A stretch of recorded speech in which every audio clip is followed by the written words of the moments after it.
Thank you so much, you guys, for coming out. We're just going to have a casual conversation kind of about like profiling DeFi in a multi-chain world, you know, how we see different customer segments playing out, what are the different challenges within specific ecosystems, and then finally, I want to wrap it up with kind of like a big picture discussion on really how we see multi-chain DeFi embedding itself in like the everyday users' workflow. Will we even be knowing what chains we're interacting with on a daily basis? So to start off, DeFi Summer 2020 was obviously just like a huge explosion for the space. We saw a ton of new developments that burst onto the scene. Yield farming probably being the largest of those. Since then, you know, we've been in a bit of a DeFi bear market, but we still have had plenty of innovations, especially going into this multi-chain world. So I think to kick it off, Mounir, I think you'd be great to take this first question about, you know, what are some of these new developments that we've seen, specifically as ParaSwap as an aggregator across DeFi, and how has that influenced the development that your protocol has made over the last couple of years? Well, coming back to DeFi Summer seems like forever. In yes. Crypto standards, it's like 10, 20 years ago. We've seen a shift, especially with the multi-chain DeFi. It used to be a Degen play where if you measure the Degen score of the users of DeFi, we are always on the right side. But since the launch of other chains, starting with BSC, Polygon, and others, and all other chains based on Ethereum, Solana, Cosmos, and all others, this is where we started to see in more retail coming in for incentives, of course, in the beginning. But I believe they stayed for the big picture of DeFi and the future of DeFi. So you saw a lot of also new applications that came in the beginning. Everything was super technical, and even for us, we didn't bother at all to explain what is an approval of a token, how do you do this and that. So we saw a lot of educational work that has been done by dApps. We saw a lot of abstraction layers that have been created, and now we're seeing more and more of that happening as more retail is coming into crypto. So we have some applications that completely abstracts the way DeFi works, and we have also the big fintech players coming into DeFi and integrating DeFi now as a technology or as a backend, so that they give access to end users without having to know at all what's happening behind the scenes. So I think that's a good thing in a way that creates a mass adoption for DeFi. Awesome. Sunny? You know, I guess a lot of the DeFi summer projects were, you know, real financial products that had real use cases, like, you know, a DEX or a lending protocol. And then we started adding a little bit of Ponzi-nomics as a bootstrapping system. And then we went to this whole DeFi 2.0 thing, and we're like, yeah, you know, we don't actually build real products. We're just going to build Ponzi's and call them DeFi. And then finally, you know, I think we've kind of got a little bit back to earth again. And so, you know, we had this nice little mania cycle, but you know, I think now we're starting to see a reconsolidation of figuring out what DeFi products have real actual product market fit, and you know, we're seeing a refocus on those things right now. Chiente and Joseph. Should I start, Joseph? Sure. By the way, I want to salute to you and thank you for being here and not on the main stage. It says a lot about the audience. You agree? So my name is Chiente. I'm the CEO and co-founder of Alex. We build on Bitcoin via a smart contract layer called Stacks. I am more than 20 years. I have a very long career at investment banking. I was head of quant for Morgan Stanley as well as Credit Suisse. So, you know, up and down, we have seen a lot, particularly about this DeFi summer. Aren't you all happy that the heat wave is gone? And now I think the proper builders like us who are trying to really build something, number one, is sustainable. Number two, has a real impact onto the economy and technology. We feel that our voice are now being heard. So agree with Mounir and Sunny. Number one is that Ponzi-nomics is gone. Really, really happy about that. If you have a protocol that you're offering 80,000% APY, I think, you know, my mom will start asking questions. So number one, totally we agree with Sunny that the Ponzi is gone. But number two, at least for like a year or two until Goldfish memory ends. And number two is that I think what we have learned, but on the from the trader point of view, we also learned this, is that you got to respect the market. Your algorithm can be as smart as possible, but market is smarter. And we learned that from Terra USC. So number three, I would say that we all have to work a lot on this, is that the risk, the financial risk on DeFi, it is something that we all have to work on to solve it. So that's why I think at least I have learned from the, now that, the heat wave is gone. Thank you. Yep. So I think the biggest thing to sort of say is, I think during DeFi Summer, there was almost a tendency to underestimate how effective the bootstrapping was. Because basically, we kind of all assumed that it would be a curve like, whoop, in terms of DeFi users over time during DeFi Summer. Or even if we were more conservative, we assumed it was like, steady growth. And the truth is, users need a reason to come to a certain protocol, to a certain platform, to all this sort of stuff, right?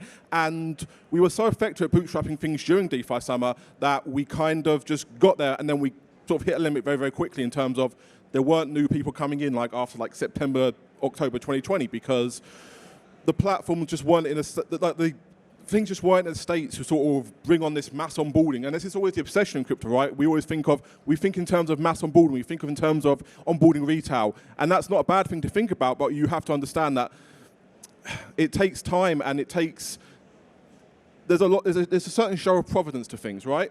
And this is not just true of retail. I think this is probably more true, it is more true in terms of the institutional side of things as well. The reason that nobody in the institutional world would touch Bitcoin for 7, 8 years was because, we need a big show of providence, because that's how institutional firms always operate. They need to sort of say, this has been around for enough time that clearly the underlying asset itself is resilient, it's not going to get bad, it's not going to have anything completely blow up in its face with it. And retail needs that show of providence as well. So we hit a user cap almost in DeFi Summer very, very quickly, and we assumed it was like a steady incline upwards, even in a more conservative case. It's more like a series of cliffs. And so we hit a limit, and then we sort of drifted that down, back down, back down. And I think with the stuff that's being done multi-chain and stuff that's being done on layer 2s and all this sort of stuff, we are probably hitting a point quite soon where we're going to see the next mass onboarding of users to DeFi. And that's going to be very exciting, but that's not a thing that could be forced. It wasn't it was a case of we had to make better products so that we were there to capture that audience when it came.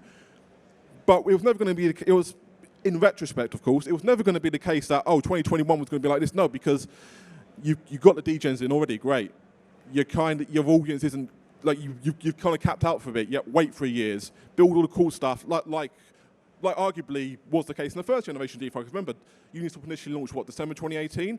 Most of these products a lot of these products at least, that would get this sort of massive traction, they launched 2017, 2018.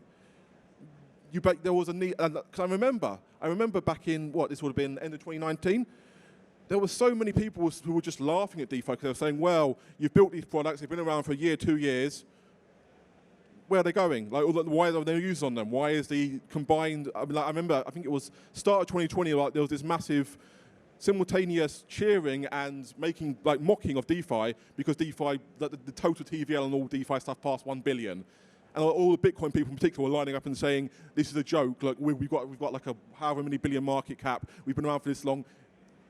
You've only got 1 billion on DeFi still. It's never going to be a big thing." As it turned out, of course, it was just before things really took off, and that was great. But it was a bit of a case of then we kind of got too big for our boots. But the building for that stuff had happened 2-3 years before in a substantial sense. So, and that's kind of the big point here. There's such a need for that proof of providence for both retail and for institutionals. And I think we're kind of probably hitting a point where we've got there almost next year probably. But that's kind of been a big theme, I think, in terms of why DeFi sort of struggled for so long. Yeah, I think a great way to kind of synthesize this is that we built all of these actually useful products without any users really, and then we found out that we could bootstrap the usage of all these products with a super effective user acquisition strategy, liquidity mining. and that has become almost like a drug for the entire system. And we're just slowly like weaning ourselves off. Like now that the users in the space are up here, like we're trying to once again get the products and the services up to that level to match it. And I think once we kind of reach that equilibrium again, we can start moving into like the next phase of DeFi. I want to zoom in a little more to the specific ecosystems that each of you are involved with. So Chiente, you're in Bitcoin, Stacks. Joseph, you come from a background in Solana, obviously with Securitize, like you have a broader view now. Mounir, like the EVM-based chains, and Sunny, you're living in the Cosmos ecosystem. So just a general question, Chiente, we can start with you. How would you characterize the different user profiles of or I don't want to say they're all degens, but early DeFi users today? Do you see any institutional and business use cases yet, or is it a lot more just the individuals? Yeah, I think that's an excellent question because you see, I love each of our passion, and we all build on different chain. And the reason is that each chain is like a country. It has its own advantage, competitive advantages. And the reason why my team, which we all Wall Street veterans, the reason why we came to build on Bitcoin, a DeFi on Bitcoin via smart contract layer called Stacks, is that coming from traditional finance, we truly believe that, Bitcoin is the ultimate money layer. And if you want to, if you take the thesis, you believe in that this is the ultimate money layer, because let's say if if we all queue, right, in the line, we are all L1, and you say, okay, who is the number one, which is the most decentralized, most secure, and most immutable? And I think Bitcoin will win, will be the one which is in the front of the line. But that's why we try to build a DeFi on Bitcoin. There are a lot of challenges, and that's a trade-off I think Chase is going to allude to, and not going to sugarcoat that. But the reason why we insist on building a DeFi on Bitcoin, because we believe Bitcoin is the ultimate money layer. Now, having said that, the trade-off, as Chase and my co-panelists would totally agree, is that it's just bloody slow, right? It's 10 minutes per block time. You can't change it. That's just how Bitcoin is designed, and nobody's going to change it because it's so decentralized. And I think that's where the challenge is. But challenge also means opportunity. If there's a layer or a protocol can coming up with a scalability solution, but not to sacrifice the security and the decentralization. Or let's put it away. I think Sunny is nodding. I wouldn't say 100% not to sacrifice. I would say that we are all technicians here. Is that finding in this multi-space, you try to find the optimal point where your protocol want to be. And the way we think about it, Alex think about it, is that okay, we have this most decentralized layer. Now let's build something that can be optimal in terms of decentralization, but also scalability. So I would say yes, the upsell building on Bitcoin is a security, immutability, decentralization, but the downside is that the protocol itself and also the layer 2 on top need to find a scalability solution that not sacrificing too much of what you really want. Thank you. So I'm not working actively in Solana at the moment, but I'm going to give you the Solana pitch, the pitch we'd always sort of give in terms of, well, why are we building on Solana specifically? And it's important because it hooks into what Chiente is saying here, right? We had Bitcoin, and Bitcoin grew and grew and grew, and it hit a limit in terms of, it's a process of what I'd call function discovery, right? Because we know there's only so much space in the mempool. So, well, like you can only build, like, at a point, it becomes unprofitable to build things that rely on having sub-cent transaction fees or having some other property of the chain, right? And Bitcoin kind of hit that limit. Then we had Ethereum, and Ethereum was basically, like Ethereum, again, when DeFi was coming around, Ethereum was basically free because the mempool was never fully, it was never that, right? Like 2019, 2020, great. I mean, because I remember the whole thing that the emergence of a quote-unquote real-world use case for Ethereum was essentially, this is going back a few years, because I also, before I was working on Solana DeFi, I was working in TradFi. I was working on an OTC desk in London, quite a boutique brokerage firm, basically, but quite a relatively big one. and they were working OTC, and they saw volumes go up massively because about 2018, 2019, you sort of saw this massive proliferation of import-export firms, particularly in East Asia, using Tether for real-world transactions because it was too much of a pain to sort of get in and out of certain local currencies in the region. We're just going to do everything in Tether. We're going to transfer it back and forward. It's been around long enough that we trust it now. It didn't go bust in 2018. And that was really Ethereum's like first actual quote-unquote real-world use case, right? But in any case, Ethereum was underutilized for a long time. Then it became very, very overutilized.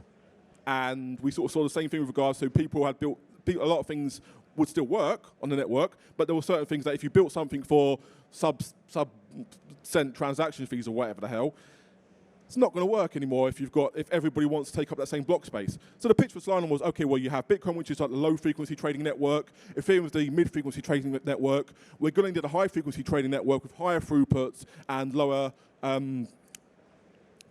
transaction fees. That can be Solana, and that isn't to the exclusion of Bitcoin or Ethereum, because they're coming to a conclusion in terms of their process of function discovery. What are we actually going to use Bitcoin and Ethereum for the next 50 years? So that was always the pitch for Solana, right? And it's kind of, I think in terms of the technical side of things, Solana DeFi kind of realized that to an extent. Like the Serum is a work of art in terms of how it works technically, I think, anyway. I think that there was some really interesting stuff that's built on there. But then the problem with Solana DeFi has been, it's been a bit of a Potemkin village. There were a few great stuff built. There were a few great technical innovations, and then most of the stuff that gets built on every chain, right? You build your decentralized exchange. You build these basic services on it, but those things in themselves are necessary but not sufficient. They don't in themselves drive users to your chain, and that's kind of, I think, the big challenge that Solana sort of faced. I think that's a big challenge that other chains have faced, like other merchant layer ones have faced, and it's going to be a challenge that they keep sort of facing, and that's going to be the really interesting I think, because in terms of the chains that are going to be ultimately successful going into next year or two, in particular in terms of who's going to capture the zeitgeist of the next bull market, I mean, I think, to be honest, Solana could still do it. I think Aptos is going to be interesting in terms of they're going to have certainly the same foundation, but if someone's got to come into that chain and build something that's not been built on Solana, that's actually going to bring people in the door. I think Cosmos is very interesting in that regard. But the next that's sort of been the thing. It's the necessary but not sufficient thing has kind of been the challenge that we faced on Solana in particular, and on a lot of layer one chains in terms of what have been built in the last 2-3 years. So that's kind of. That's sort of to give you an overview of sort of why Solana DeFi, it hasn't failed as such, but why it struggled, why certain other L1s have struggled, and what sort of you want to be looking for going forward. Mounir? Yeah, well, I tend to agree to agree with you guys 100%. So I think yes, the challenges for other chains like Aptos and the new chains is to catch up with what has been built so far. So I think that's, well, it's still good to have innovation, to have new chains upcoming with new ideas. But the thing is, it's all about community. It's all about having adoption and usage, and also adoption of developers. And thing is, the new chains are asking a lot from developers to learn the native languages, the native architecture, and running the full nodes and all of that. So I think it has to be really a new game changer. Like the ideas has to be really super innovative to convince developers to come in. And now it's becoming an obvious thing to have interoperability between chains, which it's a big challenge on itself with all the hacks that we have seen so far. So I think, yeah, those are the biggest challenges I can see. I definitely agree that we should be multi-chain and we should give choices to the users, or optionality to users and developers. But I think it comes at a cost, and that cost is mostly security and adoption from the community and developers. So the picture of Cosmos, well, keep in mind, Cosmos is not an L1. It's a network of many blockchains, and Cosmos, as an idea, what it is it's a rejection of the FAT protocol thesis, right? The FAT protocol thesis is this thing that we've been running on for like 5 years, where it's like, hey, you have this ecosystem of stuff built on an L1, but the value accrues to the L1. But that's really not how things are going to play out. value accrues to applications, right? Like, if you go back to the 90s, you want to invest in the web, you know, you don't buy AOL and CompuServe. The right bet to have made was to buy Google and Amazon, right? Because applications are the ones that have relationships with users and are sticky. And currently today, all these applications, by building on existing L1s, are basically leaking their value to the L1 tokens, you know? Anatoly had a tweet like a couple weeks ago, which was like, the only value of L1 tokens is the MEV that they can capture. So as an application developer, by building an application that generates a lot of MEV capture, you know, by building an app chain, I can capture that full MEV as protocol revenue for my own token rather than leaking it to some other L1. And the Cosmos SDK is basically like a toolkit that makes it very easy for people to build these app chains. And then you get a lot of customizability here. You get this like full vertical integration, and you can go in and do a lot of really cool things like this. And that's kind of why like we see this, you know, eventually all these applications building on L1s are going to want to start moving on to their own, you know, self-sovereign, fully vertically integrated stacks. You know, you see this happening with DYDX. You know, it's going to be happening with more and more DeFi protocols inevitably. And, you know, that customizability is, if you really want to innovate, that's the only way to do it, right? If you're building on top of another L1, you're like limited to the, you know, what the L1 developers choose to do. When you're building your own app chain, you can go change how the mempool works. You can go change how fees work. You know, I think the biggest thing that has to happen in crypto right now is privacy. And if you look at like all the major privacy projects, they're all building on Cosmos because that's the only stack that gives you the customizability you need to actually innovate at the privacy layer. So yeah, that's the pitch for Cosmos. Yeah, I think you guys really highlighted the trade-offs of these different chains, and you know, the different types of products that they naturally lend themselves to, and kind of telling the story of why we've seen the development happen at a specific chain level. So we're running up here on time with like the last 5-6 minutes. I want to kind of throw a big picture discussion question out there. So overall, like I want to hear from each of you, like what do you see your specific role in the big picture of pushing the mass adoption of DeFi forward to be? And ultimately, how do you see mass adoption of DeFi playing out? Is everyone literally interacting on chain with something like Uniswap still? Do we primarily shift over to like aggregators? Are all of these things abstracted away completely? And it's pretty much just like the plumbing is invisible behind the scenes. I think given the variety of backgrounds that you guys have, the answers to these will be pretty different. So Chiente, we'll start with you and then come down the line. Okay, I came to crypto because I truly believe that Bitcoin is going to be, hopefully in the very near future, the one competitor as a payment system or payment itself to those fiat.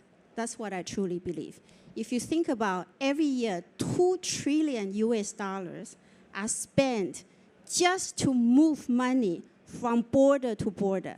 This money is not for investment, not for innovation, not for risk management. It's just moving money from one country to the next. Bitcoin has the best chance. If we believe in that, next year, when we come together sitting here, what I think we will see is that we are not going to talk about DeFi or TradFi or any Fi. We are going to talk about Fi. Who is going to offer the best solution? And this is the builders here are going to offer the best solution to competing with the current inefficiency of TradFi. And having said that, again, and thank you for having me here, is that we build on Bitcoin. And again, in 12 months' time, we come back. I hope, for example, wrap Bitcoin, it itself is an inefficiency. It's a centralized wrapped Bitcoin that you use it on Solana, on Cosmo, whatever. And that's a single problem what Alex is going to solve, is that you don't need a wrap Bitcoin anymore. It's going to be decentralized, pack in, pack out Bitcoin using the smart contract layer. And your mom, my mom, their Bitcoin, put it, they can immediately making this Bitcoin really a productive asset. What it means, People use Bitcoin for payment, and if you have Bitcoin, you should get a yield. Your Bitcoin don't just sit in your cold wallet. So that's a single purpose and our vision about Alex.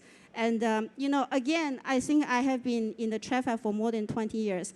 I also want to end and just take 10 seconds. When I was building the quant team, I couldn't compete with hedge funds. They got the best talent. Then I couldn't compete with Facebook or Google because they got best talent. But guess what? At the moment, right now, the best talent is here.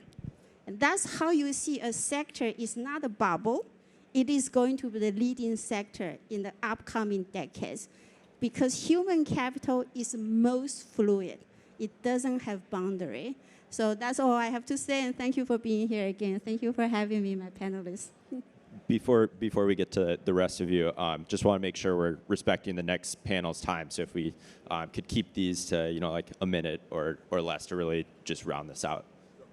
So I'm conscious of time, so I'll keep this to one thought, which is, while we certainly need to reduce friction, we shouldn't be you sort of said it. Where is it going to be on? Everyone interacts with the chain. Is it going to be aggregated? Is it going to be completely abstracted?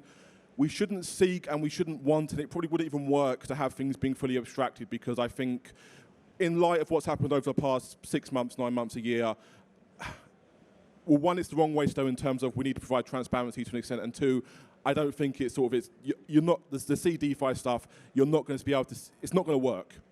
I mean, obviously people have short memories, but I don't think it's going to work in the short term, and we shouldn't look to have it work that way. We need a lot more, we should have that transparency, right? That's the only note I'm going to have, though, because I'm conscious of time.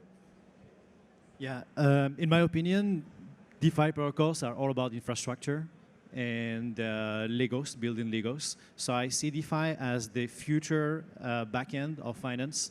That's in my opinion, and the front ends will be the main distribution way. So that can be existing front end, but it can be also fintech apps like Revolut or others that will be the interface that are gonna interact with end users. And what you're building is a pure infrastructure, in my opinion. Yeah, I really like the money Legos concept, but what we're building with Osmosis is we're going for much more vertically integrated system. We kind of follow a little bit more of the Apple model. They build their apps, they build the OS, they build the phone. Now they build their own chips.